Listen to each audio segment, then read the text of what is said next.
Baik teman-teman, kita lanjut materi segi 4 kita pada subbab yang ketiga, yaitu tentang persegi panjang, persegi, dan belah ketupat. Oke teman-teman, mari kita lihat bersama.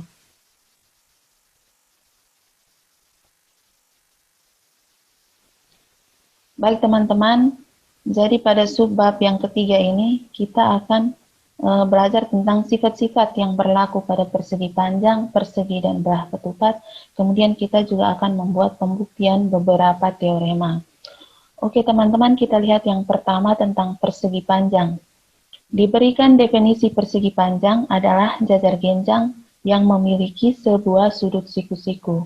Nah, di samping kiri ini sudah dibuatkan sebuah sketsa persegi panjang ABCD dengan sebuah sudut siku-siku ya teman-teman. Nah, berdasarkan definisi persegi panjang, maka kita tahu bahwa persegi panjang memiliki sifat-sifat yang berlaku pada sebuah jajar genjang, kemudian ditambah dengan beberapa sifat khusus lainnya yang dimiliki oleh sebuah persegi panjang. Nah, oke teman-teman, untuk membantu kita memahami beberapa sifat yang berlaku pada persegi panjang, maka mari kita buat aktivitas yang pertama. Nah, teman-teman diminta untuk membuat persegi panjang MNPQ dengan menggunakan selembar kertas. Kemudian gambarlah diagonal MP dan NQ. Dari lembaran yang kedua, potong segitiga MPQ yang dibentuk oleh dua sisi dan satu diagonal dari persegi panjang MNPQ. Nah, dapatkah teman-teman memposisikan segitiga MPQ sedemikian sehingga berimpit dengan segitiga NQP? Nah, teman-teman, seperti biasa aktivitas ini dikerjakan di dalam kelompok masing-masing, disiapkan memang seperti apa, kemudian jawabannya seperti apa, juga disiapkan memang ya teman-teman. Kemudian pada hari kuliah baru kita peragakan dan kita diskusikan bersama ya teman-teman. Oke, kita lihat selanjutnya. Nah, teman-teman, berdasarkan definisi persegi panjang tadi, maka kita peroleh sebuah akibat dari definisi tadi, yaitu akibat 1 yang bunyinya, semua sudut persegi panjang adalah sudut siku-siku. Nah, teman-teman, saya bisa bantu buatkan sketsanya. Persegi panjang, misalnya saya beri nama ABCD, teman-teman. Dengan sebuah sudut siku-siku. Nah, oke teman-teman, karena berdasarkan definisi bahwa persegi panjang adalah sebuah jajar genjang, maka persegi panjang memiliki sifat-sifat yang berlaku pada sebuah jajar genjang. Nah, kita ingat kembali bahwa jajar genjang memiliki sudut-sudut yang berurutan ini adalah berpelurus ya teman-teman. Nah, kita lihat kembali pada sudut A adalah sudut siku-siku yang besarnya adalah 90 derajat. Karena itu agar A dan D ini berpelurus, maka sudut D besarnya juga haruslah 90 derajat ya teman-teman.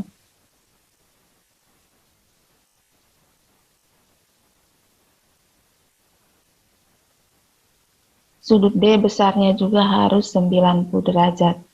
Ya, kita tandai di sini. Sudut D besarnya 90 derajat. Nah, karena sudut D besarnya 90 derajat, maka sudut C yang merupakan sudut yang berurutan dengan sudut D, besarnya juga haruslah 90 derajat ya teman-teman. Demikian selanjutnya berlaku juga untuk sudut B.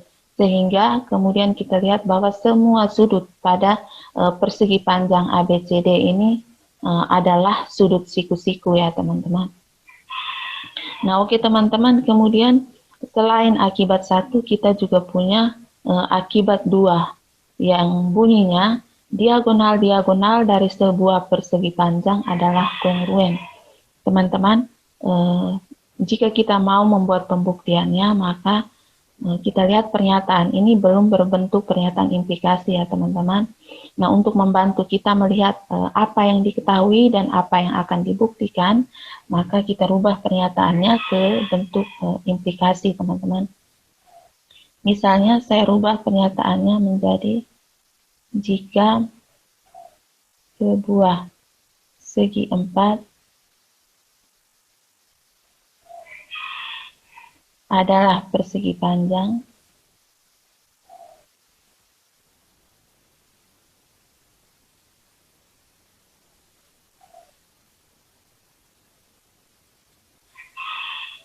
maka diagonal-diagonalnya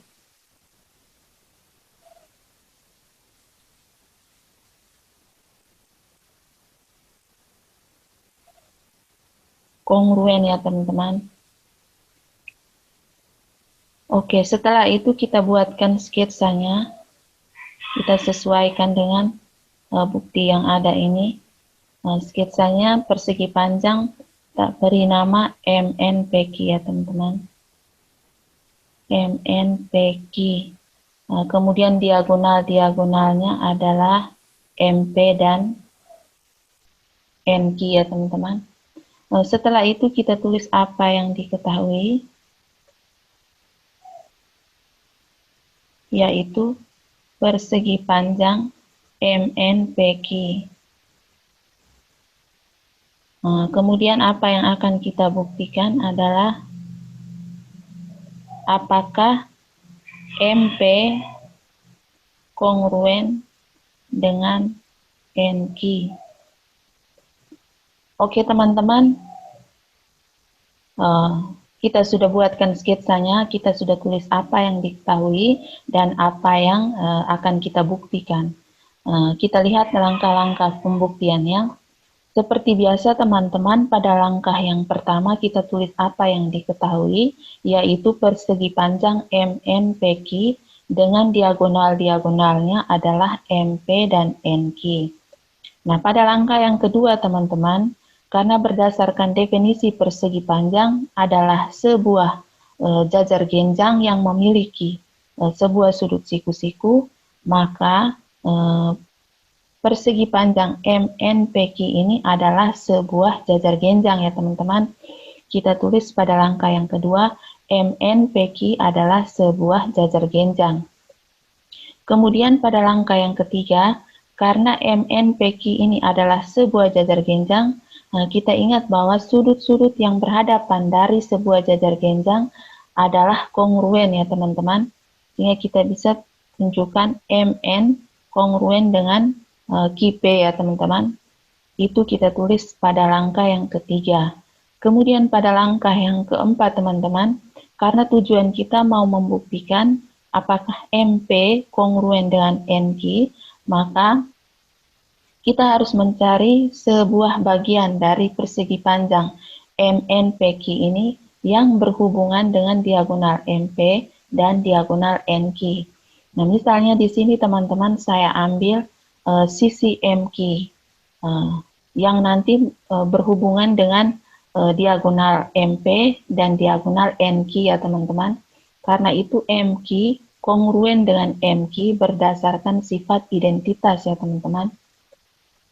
Nah oke teman-teman, kemudian pada langkah yang kelima, berdasarkan akibat satu tadi, kita tahu bahwa semua sudut pada sebuah persegi panjang adalah sudut siku-siku. Nah, karena itu sudut NMQ dan sudut PQM juga adalah sudut siku-siku. Teman-teman, kita tandai di sini NMQ adalah sudut siku-siku. NMQ adalah sudut siku-siku dan PQM juga adalah sudut siku-siku. Nah oke teman-teman, pada langkah yang keenam, karena kita tahu bahwa semua sudut siku-siku adalah kongruen, maka sudut NMQ kongruen dengan sudut PQM ya teman-teman. Itu kita tulis pada langkah yang keenam. Nah dari 6 langkah yang sudah kita kerjakan ini teman-teman, kita lihat bahwa kita sudah punya, jangan lupa di sini kongruen ya teman-teman. Kita sudah punya MN yang kongruen dengan QP adalah sepasang sisi yang kongruen ya teman-teman. Kita tandai dengan S kecil di sini. Kemudian MQ kongruen dengan MQ juga adalah sepasang sisi yang kongruen. Kemudian kita juga punya sudut NMQ yang kongruen dengan sudut PQM adalah sepasang sudut yang kongruen. Kita tandai dengan angle di sini, teman-teman. Kemudian kita lihat posisi-posisi dari sisi dan sudut itu pada sketsa yang kita buat. Kita lihat sisi, sudut, sisi ya teman-teman. Sisi, sudut, sisi. Karena itu kita dapat menyimpulkan bahwa segitiga NMQ dan segitiga PQM adalah dua segitiga yang kongruen berdasarkan metode pembuktian kekongruenan dua segitiga, yaitu side angle side ya teman-teman. Side angle side. Side angle side ya teman-teman. Oke. Kemudian karena kita tahu bahwa bagian-bagian yang bersesuaian dari segitiga-segitiga yang kongruen adalah juga kongruen, maka kita dapat membuat bahwa MP yang merupakan salah satu sisi dari segitiga PQM juga kongruen dengan NQ yang merupakan salah satu sisi dari segitiga NMQ ya teman-teman. Nah, sampai pada langkah yang ke-8 ini kita sudah dapat menunjukkan bahwa diagonal MP dan diagonal NQ adalah kongruen ya teman-teman berdasarkan metode CP-CTC. Nah, teman-teman, kita sudah membuat salah satu contoh cara membuktikan pernyataan pada akibat 2 ini. Nah, masih ada beberapa cara lagi yang bisa kita buat untuk membuktikan pernyataan pada akibat 2 ini. Nah, saya minta teman-teman untuk menyiapkan beberapa bukti lain lagi dari pernyataan pada diagonal 2 ini ya teman-teman. Teman-teman saya harapkan mempunyai beberapa jawaban yang berbeda dari masing-masing kelompok ya teman-teman. Oke, kita lihat selanjutnya. Berikut teman-teman, kita lihat tentang persegi. Diberikan definisi persegi adalah persegi panjang yang memiliki dua sisi yang berdekatan adalah kongruen. Nah, sketsanya seperti yang kita lihat pada sebelah kanan ini ya teman-teman. Sebuah persegi ABCD yang kedua sisi yang berdekatannya adalah kongruen. Kemudian salah satu sudutnya diberi tanda siku-siku ya teman-teman, menunjukkan bahwa persegi ini memiliki sifat persegi panjang. Oke teman-teman, kemudian dari definisi persegi ini kita peroleh sebuah akibat dari definisi tersebut, yaitu akibat 3 di sini, yang bunyinya semua sisi persegi adalah kongruen. Nah teman-teman, saya bantu buatkan sketsanya. Nah, persegi ABCD, kemudian sisi-sisi yang berdekatan adalah kongruen.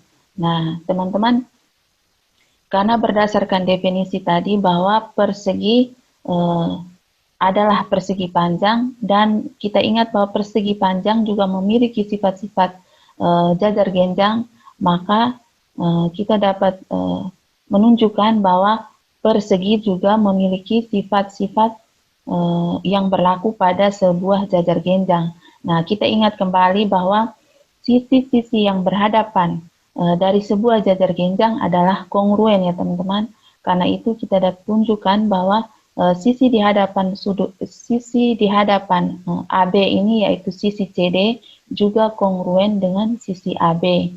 Kemudian sisi di hadapan AD ini, yaitu sisi BC, juga kongruen dengan sisi AD.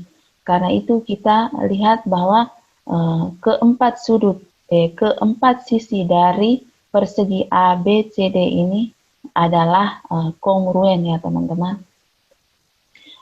Untuk pembuktiannya silakan teman-teman buat sendiri, berlatih membuat di dalam kelompok.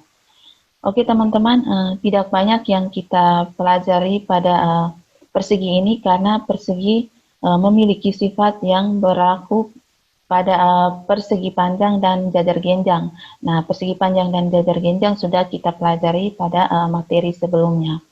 Oke teman-teman, yang berikut kita lihat tentang belah ketupat. Diberikan definisi belah ketupat adalah sebuah jajar genjang dengan dua sisi yang berdekatan adalah kongruen ya teman-teman. Nah, ini sketsanya ada di sebelah kanan ini ya teman-teman. Mirip dengan definisi persegi, hanya persegi tadi adalah sebuah persegi panjang dengan dua sisi yang berdekatan kongruen. Tetapi pada belah ketupat adalah sebuah jajar genjang dengan dua sisi yang berdekatan adalah kongruen. Karena itu kita bisa menyimpulkan bahwa belah ketupat tidak memiliki sifat-sifat yang berlaku pada persegi panjang ya teman-teman, tetapi lebih kepada sifat-sifat yang berlaku pada jajar genjang. Oke teman-teman, kita lihat selanjutnya. Nah, dari definisi tadi kita peroleh akibat yang keempat, yaitu semua sisi belah ketupat adalah kongruen. Nah, seperti pada persegi tadi teman-teman, kita sketsa belah ketupat. Misalnya saya beri nama MN PQ ya teman-teman, dengan dua sisi yang berdekatan adalah kongruen.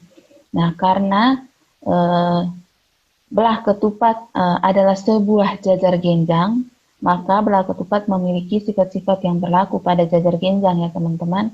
Nah, pada jajar genjang, sisi-sisi yang berhadapan adalah kongruen. Karena itu sisi di hadapan MN, yaitu sisi QP, kongruen dengan MN, dan sisi yang di hadapan MQ, yaitu sisi NP, kongruen dengan MQ. Nah, dengan demikian kita lihat bahwa semua sisi pada belah ketupat MNPQ adalah kongruen. Oke teman-teman, yang berikut kita lihat sebuah teorema yang bunyinya diagonal belah ketupat saling tegak lurus. Oke teman-teman, jika kita mau membuat pembuktiannya seperti biasa, kita rubah pernyataannya menjadi pernyataan implikasi ya teman-teman. Misalnya, saya rubah pernyataannya menjadi jika sebuah segi empat adalah belah ketupat,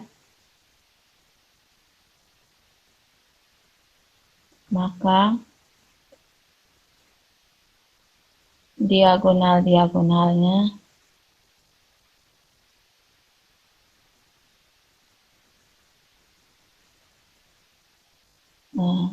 saling tegak lurus ya teman-teman.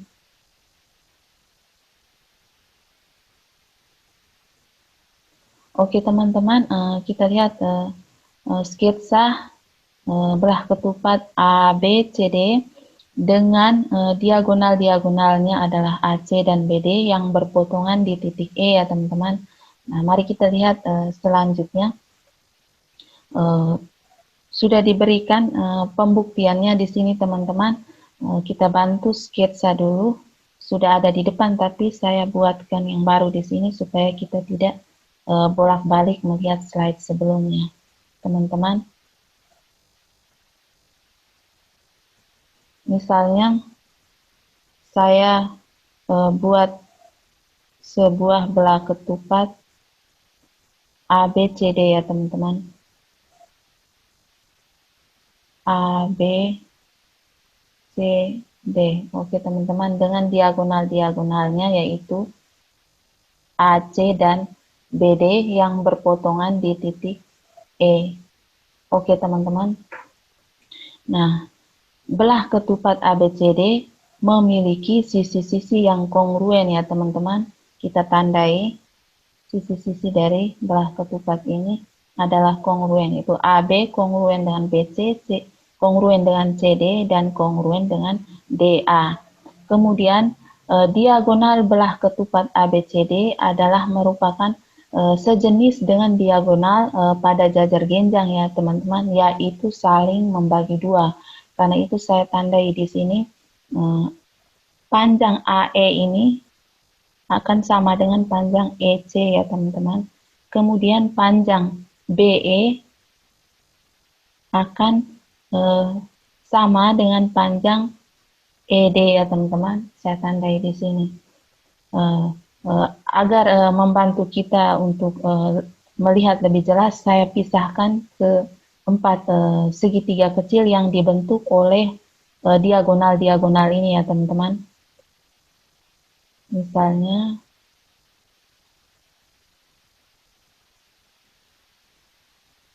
oke teman-teman.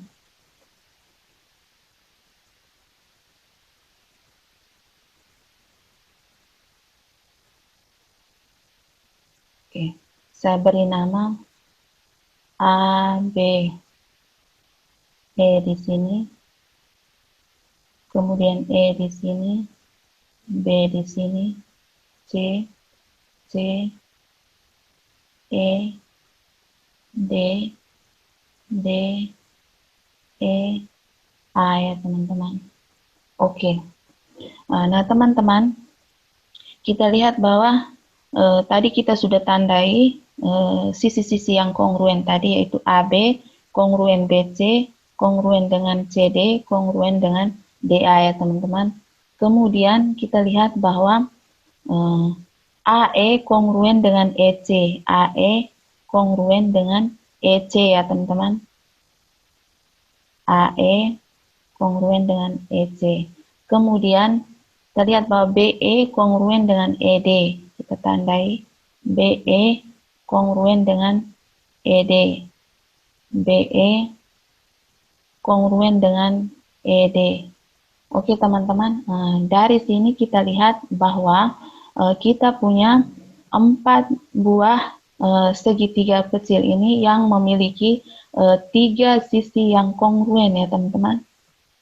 3 sisi yang kongruen ini berlaku pada 4 buah segitiga kecil ini. Sehingga teman-teman kita dapat membuktikan bahwa keempat segitiga kecil ini adalah segitiga-segitiga yang kongruen berdasarkan metode pembuktian kekongruenan side ya teman-teman. Side. Side. Berlaku untuk keempat segitiga ini ya teman-teman. Nah teman-teman, kita lihat bahwa keempat segitiga kecil ini memiliki puncak, yaitu di titik E ya teman-teman, yang merupakan sudut siku-siku ya teman-teman. Oke teman-teman, kita lihat bahwa keempat segitiga kecil ini berpotongan di titik E ya teman-teman, sehingga E ini adalah sudut siku-siku ya teman-teman, yang dibentuk oleh perpotongan dari 2 diagonal tadi. Sehingga kita dapat menyimpulkan bahwa AC dan BD yang merupakan diagonal-diagonal dari belah ketupat tadi adalah saling tegak lurus ya teman-teman. Oke teman-teman, yang berikut kita lihat akibat dari teorema 5 tadi, yaitu akibat 6 yang bunyinya diagonal sebuah belah ketupat atau persegi adalah tegak lurus membagi 2 satu sama lain. Nah ini hanya lanjutan dari teorema 5 tadi ya teman-teman, merupakan akibat dari teorema 5 tadi. Jadi kita lihat bahwa kita coba sketsa belah ketupatnya teman-teman. Minta maaf tidak bagus gambarnya. A, B, C, D ya teman-teman. Oke, diagonal-diagonalnya adalah diagonal AC dan diagonal BD ya teman-teman. Nah, oke teman-teman. Dari pembuktian teorema 5 tadi kita tahu bahwa diagonal-diagonalnya pada belah ketupat adalah saling tegak lurus ya teman-teman. Nah kemudian karena dia memiliki sifat-sifat yang berlaku pada sebuah jajar genjang, maka diagonal-diagonalnya juga saling membagi 2 ya teman-teman, sama dengan yang berlaku pada jajar genjang. Jadi misalnya diagonal-diagonal ini berpotongan di titik E, kita tahu bahwa tadi AC dan BD ini adalah saling tegak lurus ya teman-teman. Kemudian jika mereka berpotongan di titik E, maka AE ini akan sama panjangnya dengan EC. Kemudian BE akan sama panjangnya dengan ED ya teman-teman. Nah, seperti ini kira-kira ilustrasinya ya teman-teman. Untuk membuktikannya silahkan teman-teman berarti membuat pembuktiannya di dalam kelompok teman-teman masing-masing. Oke teman-teman. Nah, artinya kita sudah menyelesaikan materi pada subbab yang ketiga ini teman-teman. Nah, setelah menonton video ini, saya harap teman-teman mulai mengerjakan aktivitas di dalam kelompok kecil teman-teman ya. Dibuatkan juga pembuktian-pembuktian yang diminta tadi, pembuktian teorema yang diminta tadi, sehingga memperlancar kegiatan perkuliahan kita pada hari kuliah nanti ya teman-teman. Oke teman-teman, terima kasih.